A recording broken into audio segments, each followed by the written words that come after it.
지금부터 중복 순열에 대해서 공부해 보도록 하겠습니다. 예, 중복 순열입니다. 우리가 처음에 순열을 공부할 때요, 서로 다른 n개에서 이 r개를 뽑아서 우리가 일렬로 배열한다라고 했었죠. 이때 우리가 순열을 설명할 때요, n 퍼뮤테이션 r을 설명할 때 첫째는 이게 일렬로 배열한다 라는 사실이 중요했고요. 두 번째는 중복해서 안 된다. 네 명을 우리가 세 명을 일렬로 난료시킬 때 A, B, C, D가 있을 때 우리가 첫 번째, 두 번째, 세 번째로 올 수 있는 방법에서 A, 얘가 C가 올 수 있고 얘가 B가 올 수 있는 이런 방법인데, A를 이렇게 두 번 이렇게 순서로 할 수가 없다는 그런 이야기를 했습니다. 그래서 중복하지 않는다는 것을 우리가 이 안에서 전제를 했었는데요.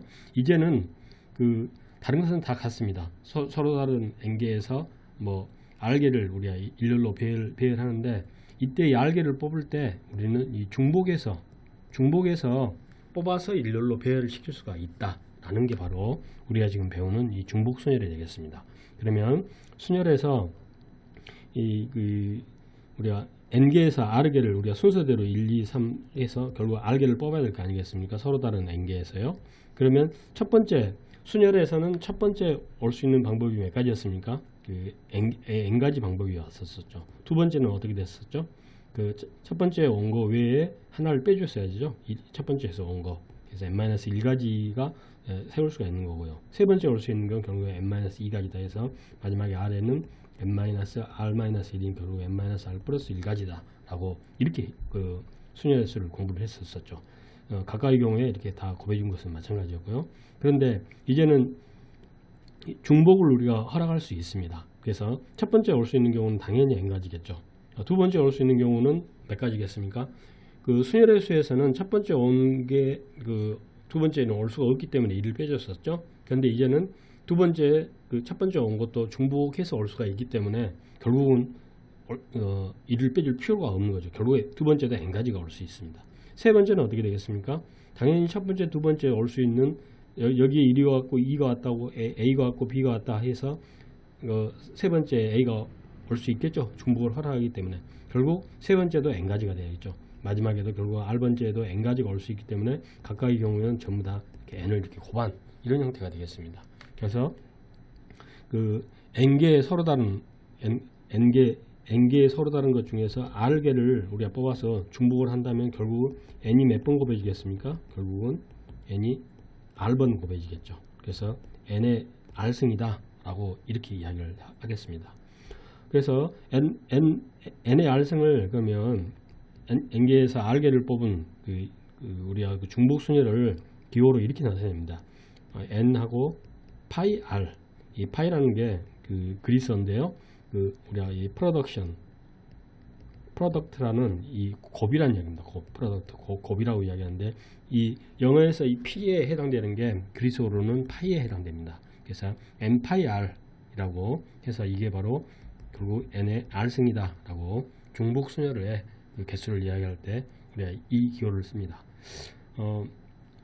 순열에서는 우리가 이 r의 값의 범위가 항상 0보다 크고 n보다는 작거나 같았었죠. 여러분 4개 중에서 3개를 뽑아서 일렬로 나열을 시켜야 되는데, 이제는 중복 순열에서는 어떻게 되겠습니까? 4명 중에서 10개를 뽑아서 일렬로 나열시킬 수가 있겠죠. 그래서 바로 r은 n보다는 클 수도 있다 라는 사실을 중복 순열 같은 경우에는 이 부분을 이해를 해 주시기 바랍니다. 우리가 중복 순열을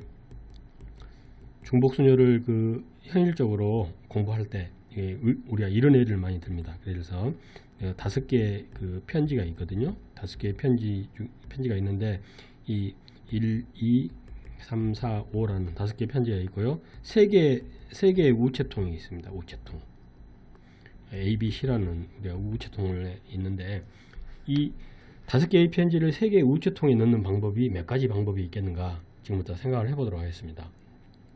5개의 편지를 3개의 우체통에 넣으니까요. 일단은 어떤 걸 뽑아야 되느냐, 바로 이 편지가 뽑아야 될 것 같은 생각이 드는데, 잘 한번 생각을 해보겠습니다. 지금 5개 이렇게 편지가 있는데 우체통에 넣는데, 이 우체통이 지금 A, B, C 세 가지인데요. A의 편지가 어디 들어갈 수 있겠습니까? 결국 우체통 A, B, C 셋 중에서 하나에 들어갈 수 있겠죠. 만약 A에 들어갔다고 보고요. 2는 B에 들어갔다고 보고요. 3은 C에 들어갔다고 생각하고요. 4는 A, 5는 B에 이렇게 들어갔다고 생각한다면 이게 바로 A 우체통에 1번, 4번이라는 그 편지가 들어간 거고요. B 우체통에는 2번하고 5번이라는 그 편지가 들어간 거죠. 그 다음에 C 우체통에는 3번이라는 편지가 들어갔다. 이렇게 보여주는 겁니다. 그래서 결국은 그래서 이런 경우는 어떻게 되겠습니까? AA하고 BC라 한다는 이야기는 1, 2, 3이라는 그 세 편지가 A 우체통에 들어가고요. 4는 B, C에는 O라는 편지가 들어갔다. 이런 경우는 어떻게 되겠습니까? A라는 것은 모든 편지가 다 A 우체통에 들어갔다. 이렇게 표현을 하는 거죠. 그래서 결국은 이러한 방법 요소가 몇 가지인가를 우리가 생각을 해보니까 결국은 이러한 방법 요소라는 것은 그 A, B, C 세 개 중에서 우리가 중복을 허락하죠. 허락하면서 이 다섯 개를 뽑아서 일렬로 배열하는 이런 형태의 그 방법이라고 이야기할 수 있겠습니다. 그래서 그 5개를 배열하는데 첫 번째 올 수 있는 경우가 세 가지가 있겠죠.